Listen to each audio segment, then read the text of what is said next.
Quando, a semana passada, os irmãos convidaram para eu falar nessa reunião, eu estava pensando em um assunto que poderia trazer. E, na realidade, alguma coisa que eu pudesse falar, que pudesse ser, de qualquer forma, de auxílio para os presentes ouvintes aqui. E me veio à mente, logo que me casei em 1984, eu estava começando minha vida, né? Apesar de eu já estar formado há algum tempo, já ter uma profissão, já estar trabalhando, mas eu estava começando uma família e ainda estava no começo de tudo, né? E eu recebi a visita de um irmão, isso, eu me casei em 84, acho que foi em 85 ou 86 que ele esteve em casa, e ele falou, várias pessoas foram convidadas para ir em casa jantar, tudo, e ele falou uma palavra que eu, com muita dependência de Deus, vou trazer, porque talvez eu não tenha a mesma capacidade de falar. Mas esse irmão que inclusive já está com o Senhor, muitos o conheceram. Eu não gosto de enaltecer o homem, mas todos sabem que eu não estou falando para enaltecer, mas ele era um homem que nos visitou várias vezes, nos ajudou tremendamente quando nós estávamos começando a reunir ao nome do Senhor, porque ele tinha uma característica: ele era um fazendeiro, tinha posses, ele era um irmão trabalhador, mas ele era simples, era uma pessoa muito simples.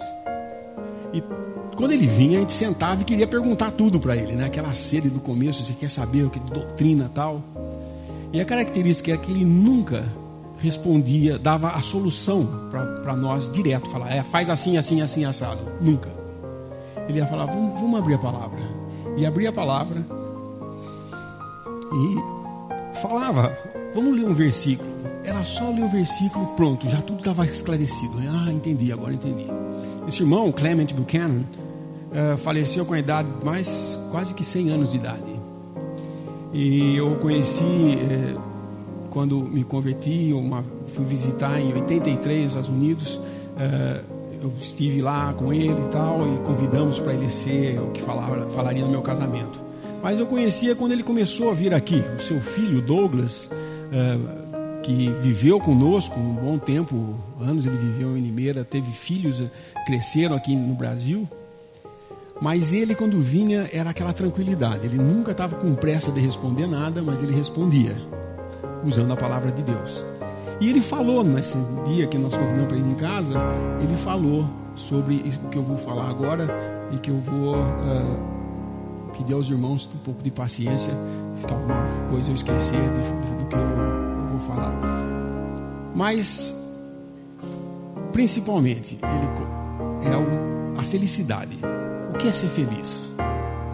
Porque eu não estou falando em questão de idade aqui, mas a maioria aqui são jovens na fé. Eu vejo muitos aqui, rostos novos aqui, muitos jovens que estão começando sua vida, mas muitos que estão começando na vida cristã também. E o que é ser feliz?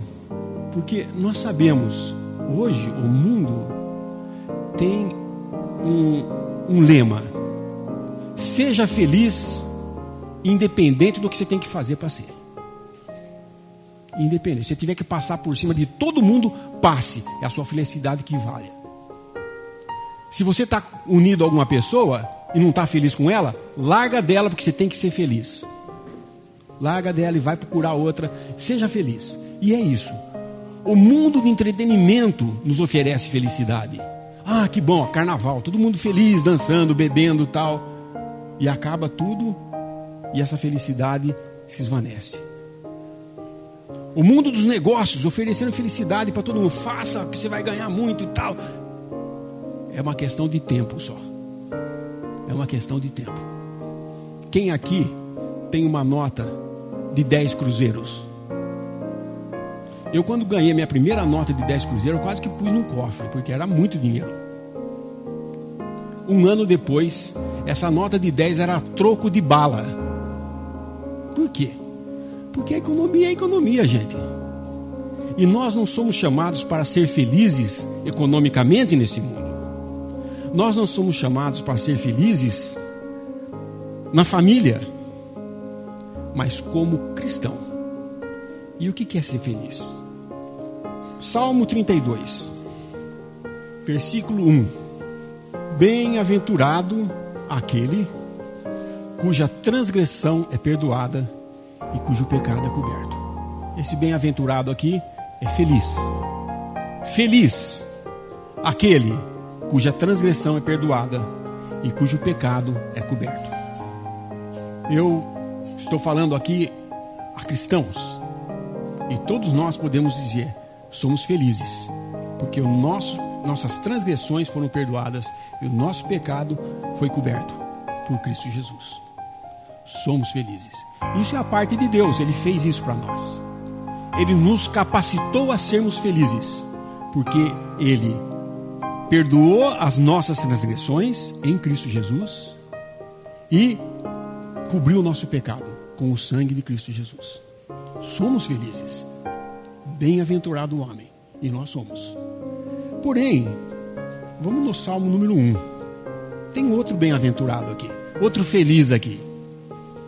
Feliz o varão que não anda segundo o conselho dos ímpios, nem se detém no caminho dos pecadores, nem se assenta na roda dos escarnecedores.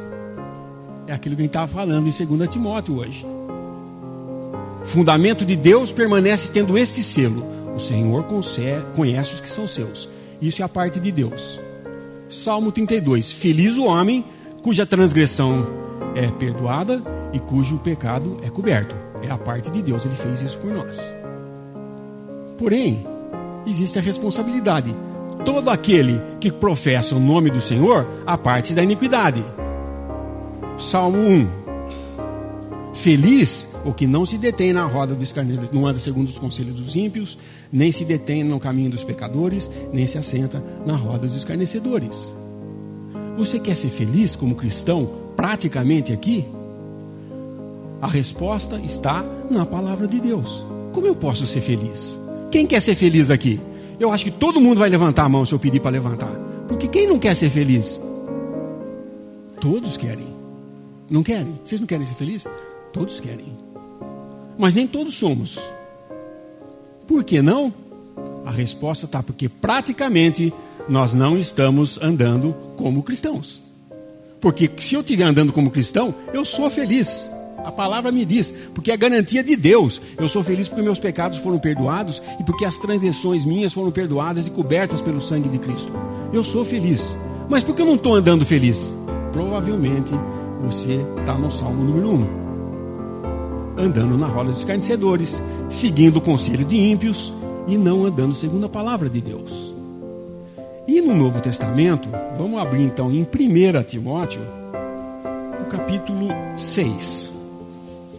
Esses versículos que eu vou ler, eu vou destacar aqui 4 palavras desses versículos, que são o caminho para a nossa felicidade aqui na terra como cristãos e para o nosso testemunho como cristãos aqui na terra. Capítulo 6, versículo 9. Mas os que querem ser ricos caem em tentação e laço e em muitas concupiscências loucas e nocivas que submergem os homens na perdição e ruína. Porque o amor do dinheiro é a raiz de toda espécie de males. E nessa cobiça, alguns se desviaram da fé e se traspassaram a si mesmos com muitas dores. Mas tu, ó homem de Deus, foge dessas coisas e segue a justiça, a piedade, a fé, a caridade, a paciência e mansidão. Milita a boa milícia da fé. Toma posse da vida eterna, para a qual também foste chamado, tendo já feito boa confissão diante de muitas testemunhas. Vocês têm essa profissão, vocês professam crer em Cristo, diante de muitas testemunhas. Essa é a nossa responsabilidade. Não é só falar, bem-aventurado o homem cujo pecado é encoberto, cujas transgressões são perdoadas e eu vou andar do jeito que eu quiser agora. Não, porque essa profissão que eu faço de que os meus pecados foram perdoados em Cristo Jesus e de que minhas transgressões foram cobertas e de que eu agora estou na presença de Deus santo, é diante de muitas testemunhas que eu faço essa profissão. Eu tenho a responsabilidade de andar de acordo com essa posição que eu tenho. E é isso que Paulo está falando a Timóteo aqui.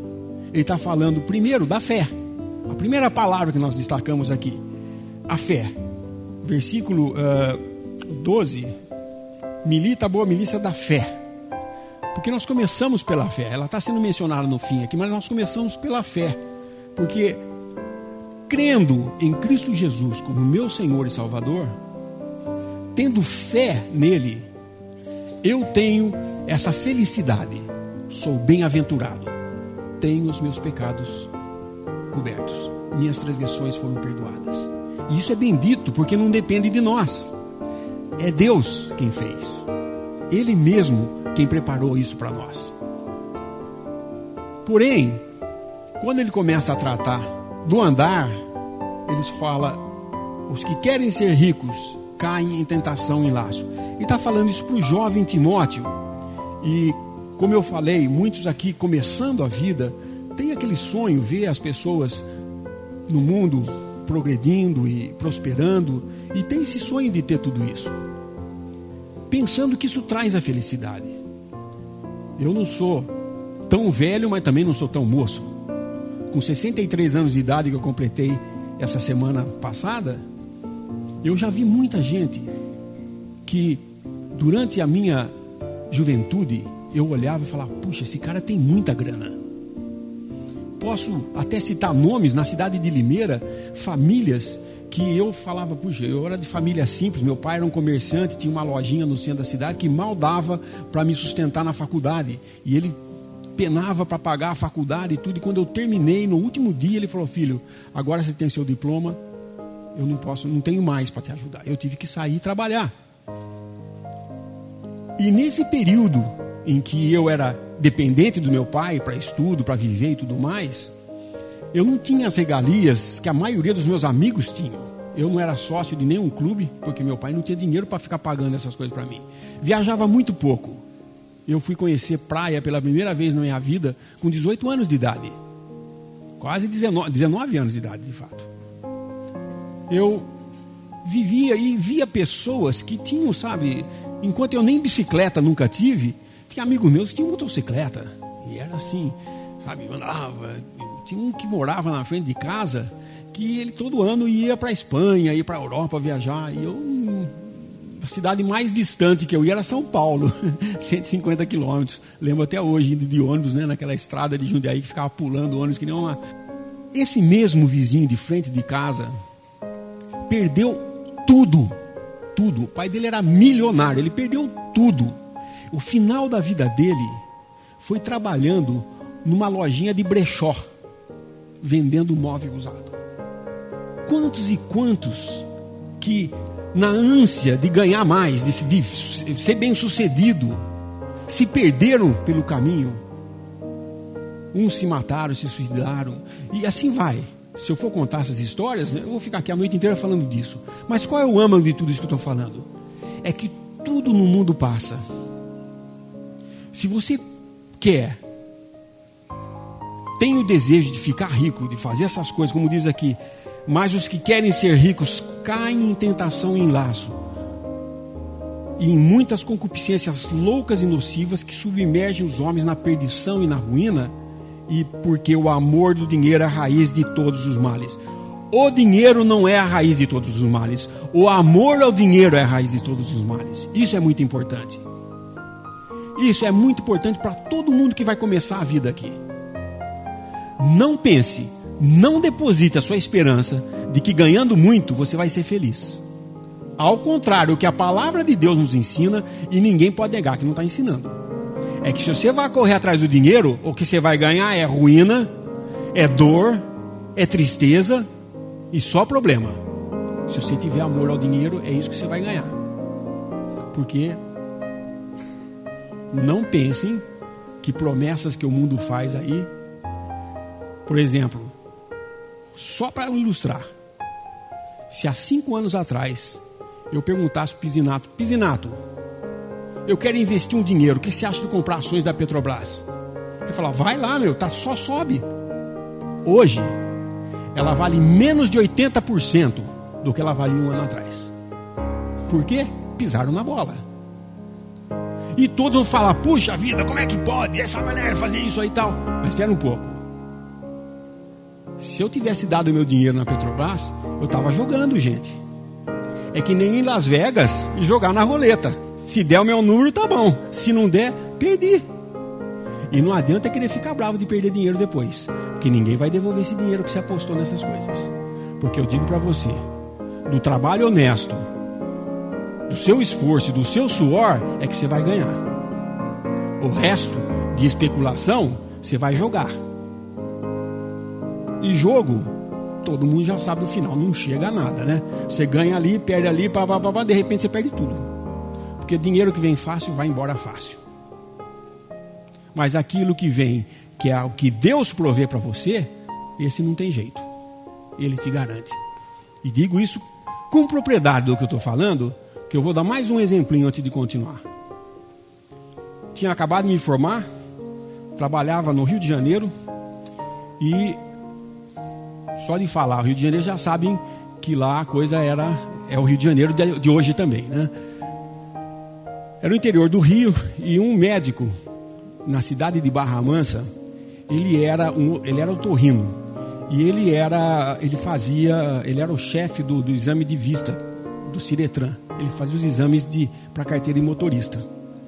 Ele já estava velho, cansado, já queria aposentar, já tinha, acho que ele tinha 3 prédios de 12 andares na cidade que ele construiu durante a sua profissão, e era muito rico, tinha uma mansão, morava numa mansão no alto do morro lá em Barra Mansa, e era assim, tinha muito dinheiro. Ele estava cansado e falou, não quero mais. E como esse otorrino era muito amigo de um oftalmo que era meu professor, tudo, e eu estava trabalhando para ele na época, ele falou assim, olha, vai surgir uma vaga para atender o Ciretran, você quer? Eu estava começando, mas eu vou querer, né? Então você tem que ir lá para Volta Redonda. Eu só estou falando isso aqui, é 1977, acho que é 77, 78. Já era cristão. E fui para Volta Redonda, era o tempo do governo militar, e fui conversar com o tenente responsável, aliás, era um coronel responsável pelo sistema de carteira de motorista de Ciretran da região toda ali, do estado do Rio de Janeiro. Sentei lá, ele falou assim, se você é oftalmologista, você vai fazer o exame e tal, você concorda de fazer isso e tal, vou te pagar tanto por mês. Assina a carteira, tudo mais e tal. Eu falei, tá bom. Fui lá, levei minha carteira, assinou e tal, comecei a trabalhar. Chegou no primeiro dia, fui lá, sentei para fazer o exame, tinha umas fichinhas assim. O que são essas fichas aqui? Não, essas fichas aqui, o coronel mandou para passar. Então, eu tenho que examinar, né? Não, pode examinar, não tem problema, mas você tem que passar eles. Aí eu fui pegar o primeiro, ler lá, eu não via nem a placa. Ele era cego de um olho e o único olho dele tinha 5% de visão. Eu falei, você vai me desculpar, mas eu não posso passar isso aqui. Esse cara não enxerga, como é que ele vai dirigir? Não, mas então, ele vai dirigir só no interior lá da Bahia tal.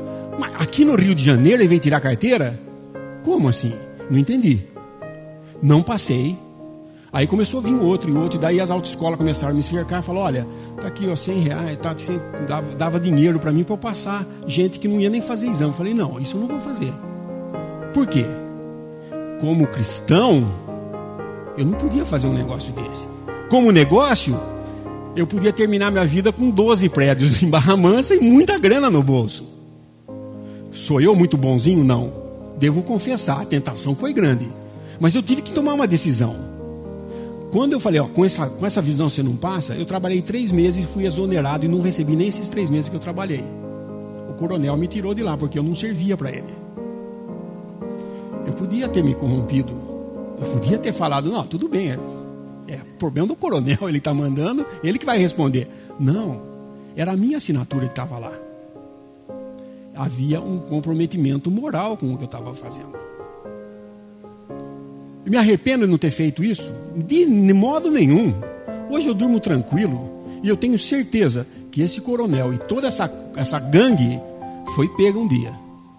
Porque tão logo acabou o sistema militar, começou a haver problemas com esse negócio e começou a querer moralizar essa situação. Mas a gente sabe que no Brasil essa moralização é parcial, né? Mas houve problemas sim. Eu lembro que houve problemas no Rio, pegaram um monte de gente fazendo isso daí. Eu estaria lá no meio respondendo. Então, vale a pena eu receber a oferta do mundo para ser feliz se eu tiver que comprometer a verdade? De modo nenhum. Então, quais são os truques para a gente escapar disso? Vamos voltar então ao nosso 1 Timóteo aqui. Porque o amor ao dinheiro, versículo 10, é a raiz de todas as espécies de males. E nessa cobiça, alguns se desviaram da fé. Cobiça. Por que alguém vai pegar um dinheiro que tem e investir num negócio que pode ou não dar certo? Por quê? Por causa da cobiça. Eu digo um negócio para vocês. Não existe uma pessoa que caiu no conto do vigário que não seja culpada de ter caído. Por que alguém cai no conto do vigário? Sabe o que é o conto do vigário?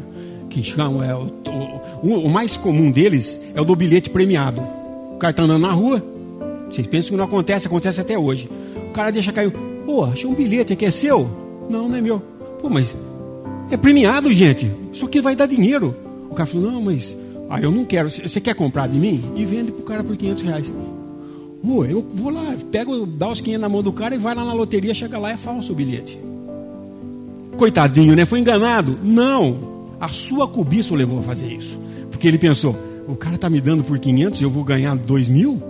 Por que não? Se alguém já viu alguma vez um programa de pessoas que praticam o ilusionismo, o que faz uma pessoa ser enganada na rua é a cobiça dela. Você pensa que não acontece isso ainda hoje? Resolvi com a minha esposa, quando eu fiz 60 anos, ir para Paris. E aí eu tive uma aula com uma professora de francês, porque eu queria pegar alguma coisa para não ficar totalmente zerado no francês lá, né? E ela falou assim, só toma um cuidado lá, que tem muito cara aplicando golpe lá. E o mais famoso, ela falou para mim, é o da aliança. Você está andando na rua, o cara derruba uma aliança e fala assim, é sua essa aliança? Eu falo, não. Pô, é de ouro, meu, tal. Você não tem uma namorada? Eu não tenho ninguém, você não quer comprar? E dá na sua mão. É o conto da aliança lá na França, né? Falei, e não é que eu estou andando com a Elaine, me derruba uma aliança do meu lado, um cara, e vem vender para mim? Eu falei, não, nessa eu não caio. Eu deixei o cara falando sozinho, né? E falei com ela, que coisa, ela falou disso e aconteceu. No dia seguinte, o mesmo cara veio derrubar a aliança do meu lado de novo. Ele está pensando, esse cara deve estar cobiçando alguém, né? Mas é a cobiça que leva a gente a fazer essas coisas. É a cobiça que te leva a cair no conto do vigário. O sonho de ficar milionário sem fazer nada. Eu gostaria de deitar na cama com 10 mil no bolso e acordar no dia seguinte com 20 mil, sem fazer nada, dormindo. Quem não tem essa vontade? Eu não preciso fazer nada, gente. Vou suar para quê? Se tem quem trabalhe para mim.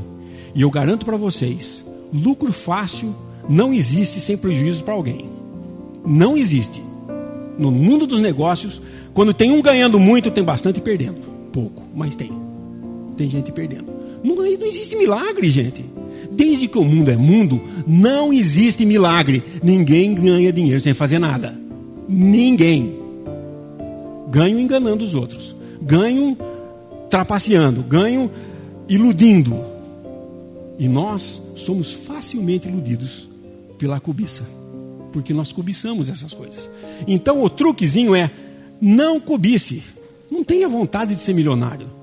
Antes, tendo com que se vestir, estejam, que diz a palavra? Contentes, felizes. É isso que Deus quer de nós. Que é o que está escrito aqui, olha. Versículo 8. Tendo, porém, sustento e com o que nos cobrirmos, estejamos com isso felizes. É o que Deus quer de nós. A felicidade que não é o dinheiro que te dá, é o fato de você estar onde Deus quer que você esteja. Mesmo que seja apenas tendo o que cobrir, se cobrir e comer, só. A comida do dia a dia e a cobertinha. Tá bom assim? Estou feliz, estou contente, é Deus que me deu. Ele vai dar mais? Pode dar mais.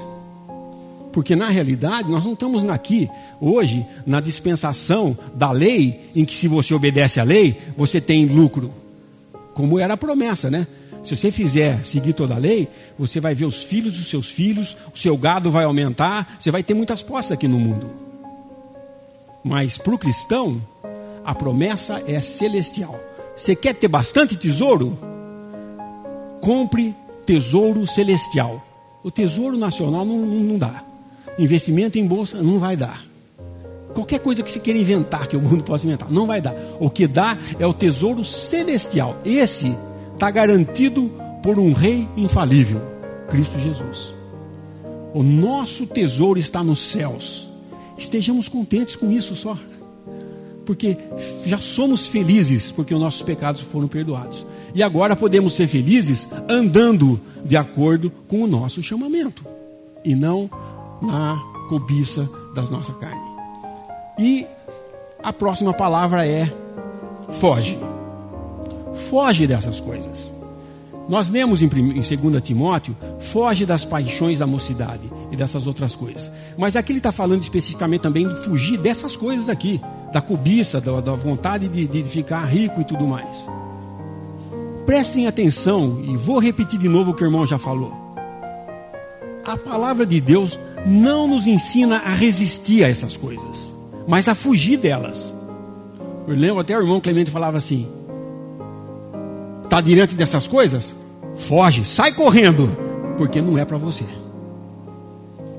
Você não consegue resistir. Não me venha com essa que você é forte. Não consegue resistir. Na palavra de Deus eu vou mostrar 2 casos de pessoas que fugiram na hora certa. Primeiro é de José. Estava ele indo para a casa do faraó fazer os seus negócios, né, na posição que ele tinha. E ele estava sozinho na casa. E a esposa de Potifar, do servo do faraó, estava lá. E agarrou ele pelas vestes e falou: vem e deita-se comigo. E ele fugiu e largou a vestimenta dele na mão dela e fugiu. Esse homem fugiu na hora certa. Fugiu na hora certa. As consequências dessa fuga nós conhecemos. Ele foi acusado, foi para cadeia, tudo mais. E você fala: puxa vida, ele devia pelo menos, né, dar uma mãozinha para ela lá, né, e aceitar um pouquinho, porque pelo menos ele ficava numa boa com o faraó. Não, ele não mediu as consequências do que ele ia fazer. Ele fugiu, porque ele não podia resistir isso aí. E veio bênçãos. O outro homem que nós vemos no Novo Testamento já é um pouco diferente da sua fuga, mas ele obedeceu a palavra foge, que é José. José, marido de Maria. A criança ainda de colo, e Deus fala: vai, pega esse menino e foge para o Egito, porque estão intentando mal contra ele. E ele vai e obedece e foge e preserva o nosso Salvador, nosso bendito Senhor, nessa obediência. Então obedecer é a palavra-chave para nós. Obedecer. E toda vez que nós falamos em obedecer, não é obedecer qualquer coisa. Existem 3 palavras conectadas à obediência: libertinagem, liberdade e legalismo. 3 L's. Libertinagem. Libertinagem é fazer a sua própria vontade. É querer fazer tudo o que você quer fazer e ninguém me embarra. Eu vou fazer. Isso é o mundo hoje. Todo mundo quer ser dono do seu nariz e fala: eu vou fazer o que tem que fazer e pronto. Ninguém tem que falar nada. Isso não precisa nem falar que não é parte do cristão. Mas é fazer a vontade da carne. E o cristão pode cair por esse caminho, sim, da libertinagem, da licença, a licença para fazer as coisas. Todas as coisas me são lícitas, não é? Não está escrito em Coríntios? Todas as coisas me são lícitas, mas nem todas convêm. Todas as coisas me são lícitas, mas nem todas elas edificam. Todas as coisas me são lícitas, mas eu não me deixarei dominar por nenhuma delas. O problema é deixar se dominar por aquilo que é lícito. Fazer só porque é lícito é fazer a vontade da carne. Isso é libertinagem. A liberdade, e aí eu digo a liberdade não de você fazer o que você quer, não. A liberdade em Cristo. A liberdade que a graça nos traz. Essa sim é o novo homem que agora tem liberdade para servir a Deus. Não é mais escravo de Satanás e está pronto para servir a Deus. Andemos nessa liberdade. A liberdade que a graça nos trouxe de servirmos a Deus em novidade de vida. A nova lei, a lei do Espírito de vida em nós, nos tornou livres a sermos servidores de Deus. Mas somos mais que servidores, somos filhos agora. Essa liberdade é que devemos buscar. E o legalismo, regras ou leis que nós aplicamos para amansar a carne. Nada mais do que isso. Para dominar ou controlar o velho homem. Não preciso nem dizer que isso também não é a nossa parte. Não serve para nós e não leva a nada. Lei, colocar regras na sua vida. Bom, eu vou, com toda a minha ambição e a minha cobiça, eu vou seguir essa carreira de ganhar muito dinheiro, mas eu vou impor em mim certas leis para andar direitinho e não errar em nada. Porque daí tá ótimo. Estou obedecendo a lei que eu criei, a forma de regras, e ganhando dinheiro ao mesmo tempo. Ótimo!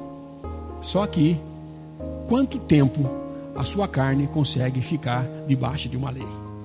Nós já sabemos que a lei provou que o homem não consegue fazer nada disso. Porque basta dizer não faça, é o que ele quer fazer. Não é verdade? Basta alguém falar não faça, dá vontadinha de fazer. Nunca ninguém escutou a expressão que a laranja do vizinho é sempre mais bonita?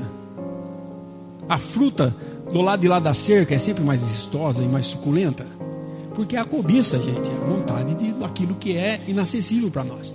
E nós não conseguimos fazer nada pela lei. Não chegamos a lugar nenhum. Então, a palavra foge dessas coisas. A palavra de Deus também nos fala que tem um outro que nos afronta, que é Satanás. E nunca na palavra de Deus ela manda a gente fugir. Manda a gente resistir ao diabo. Quando a coisa é partindo do diabo e não da nossa carne, diz: resistir ao diabo e ele fugirá de vós. E hoje, o que o inimigo, o arqui-inimigo de Deus quer é vir a interferir com a nossa felicidade. E isso ele faz prometendo falsas coisas para nós, para que nós nos desviemos da fé. Então, a fé, fugir dessas coisas e ficar só nisso? Não, agora vem a quarta palavra que nós falamos. Versículo 11 fala: mas tu, ó homem de Deus, foge dessas coisas e segue. Seguir a justiça, a piedade, a fé, a caridade, a paciência e a mansidão. Em 2 Timóteo nós vemos que é para fazer praticamente esse mesmo versículo, seguir com aqueles que com o coração puro invocam o nome do Senhor. É a comunhão com nossos irmãos. Segue essas coisas. Segue, busca justiça, piedade, fé, amor, paciência, mansidão. E você vai ser feliz. Porque isso é o que a palavra de Deus nos ensina. Mas não parou por aí. Tem mais uma palavrinha. Milita. Isso é luta. E aqui não é disputa entre irmãos. Nessa agora eu vou começar a brigar com o alemão, brigar com o piscinar, brigar com todo mundo aqui, porque eu quero fazer valer a minha vontade. Não é esse tipo de milícia. É a boa milícia da fé. Isso nós fazemos juntos. Não existe exército de um só soldado. Não existe exército de um só soldado. Exército eficiente é aquele em que todos andam juntos, fazendo em perfeita harmonia. Por que vocês pensam que Roma conseguiu uma área tão grande de expansão como eles tiveram na época do Império Romano? Porque os romanos tinham uma tática de guerra em que eles trabalhavam juntos. Não era todo mundo querendo um matar o outro, não. Eles andavam em blocos, eles dividiram em blocos, eles andavam em blocos. Quando vinha aquela chuva de flechas, eles se fechavam e punham os escudos. Aí terminava, eles andavam um pouco mais. E o inimigo não tinha o que fazer, todo desorganizado, só ficava jogando flecha. A hora que eles chegavam perto, aí eles se organizavam, fechavam o inimigo e matava tudo e acabava a guerra em 1 segundo. Eles tinham uma tática de guerra invejável. Tanto é que eles só perderam tudo quando eles começaram a relaxar. E aí nós sabemos toda a história. Mas não existe exército de cada um fazendo individualmente a coisa. Tem que ser treinado. Por isso que nós vemos os treinamentos do exército, o pessoal marchando tudo junto. Vocês já viram a Ordem Unida? Quanto melhor o exército, melhor eles marcham. Pô, por que ficar ensinando o cara a marchar? Você vai marchar para quê? Porque marchando juntos, nós aprendemos a fazer igual, a mesma coisa, todos juntos. Nós entramos em sincronia. E quando chega na hora da batalha, não só marchamos, mas lutamos juntos, um pelos outros e todo mundo fazendo a mesma coisa e com um objetivo claro e evidente. Isso é o que ele está falando aqui. Milita a boa milícia da fé. Nós, irmãos, não podemos pensar que nós vamos sozinhos ser um bom testemunho. Isso é a obrigação, nós temos individualmente que ter esse bom testemunho. Mas como irmãos, como aqui, sendo um testemunho de Deus na terra, da igreja de Deus na terra, nós temos que andar juntos. E outra vez entra o inimigo. O que ele quer fazer? Criar inimizades entre nós. Criar dissensões, ofensas e tal, para dispersar e o exército começar a ficar preocupado em vez de lutar contra o inimigo, lutar uns contra os outros. Esse é o exército mais fácil de derrotar. É um exército que sai para a luta já perdendo. E isso então nós temos que aprender a militar. E isso nós vemos, por exemplo, em Josué no Antigo Testamento. Ele tinha o propósito de entrar naquela terra e vai e leva todo o povo a atravessar e a lutar e chegou lá. Ele e mais um só. De todos que saíram do Egito, só ele e Caleb entraram lá dentro da terra prometida.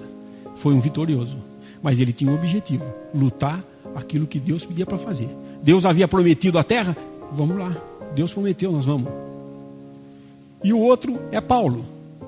No Novo Testamento, nós vemos ele falando no final de sua carta: batalhei, lutei o bom combate, combati o bom combate, e já a coroa da vida me está preparada. Nós vemos, ontem nós comentamos em 2 Timóteo, o quanto custou para Paulo ele ver todo aquele esforço, as privações que ele teve que passar na vida dele, sabe, aquele que ele perseguia, agora ele estava indo em nome dele, falando do Evangelho, pregando e formando igrejas e vendo.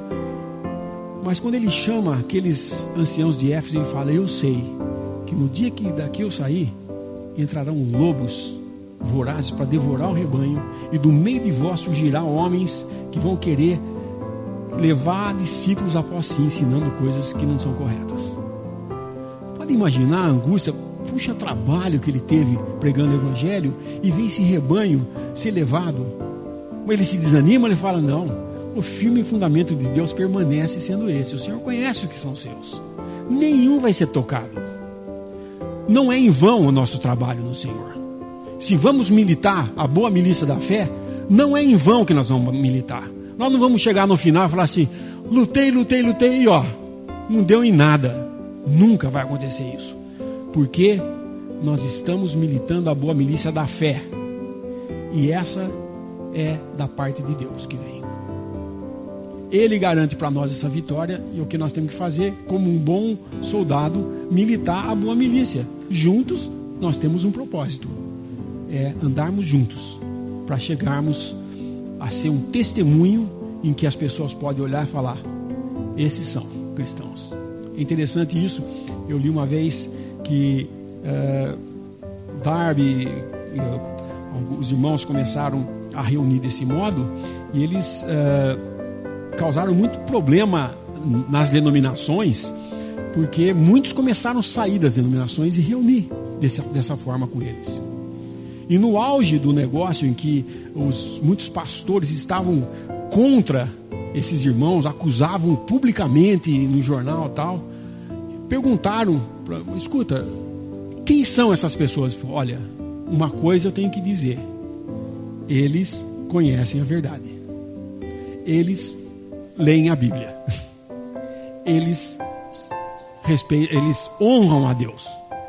Isso veio da boca de um anglicano, de não lembro o nome que eles usam, um ministro anglicano que falou isso. Não sei o que eles fazem, mas eles guardam, eles seguram a verdade com tudo, com tudo.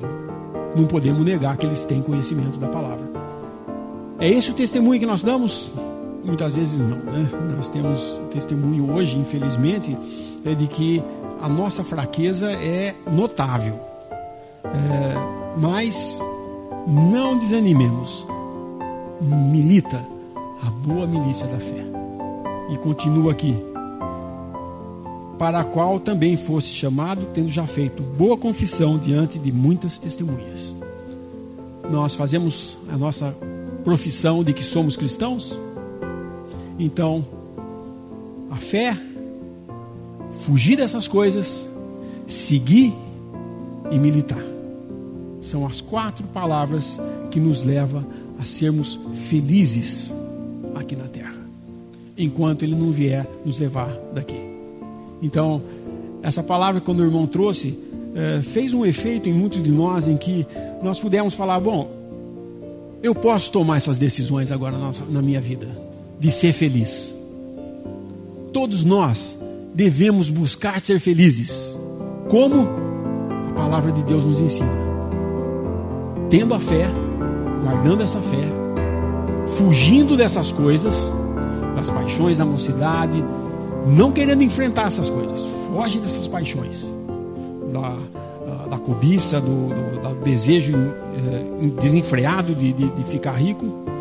Segue com todos os que com o coração puro invocam o nome do Senhor, ou seja, mantendo a nossa comunhão com os irmãos e militando juntos a boa milícia da fé. Que nós possamos estar à altura desse chamado que fomos chamados. Bem-aventurado aquele cujas transgressões foram perdoadas, cujos pecados foram cobertos. Felizes nós podemos ser, sim. Nós somos em posição muito felizes e podemos andar felizes também, não nos retendo na roda dos escarnecedores, não dando ouvidos aos infiéis, não dando ouvido ao mundo, e fugindo de todas essas coisas, seguindo e militando. Que o Senhor possa abençoar a sua palavra, nos dá graças.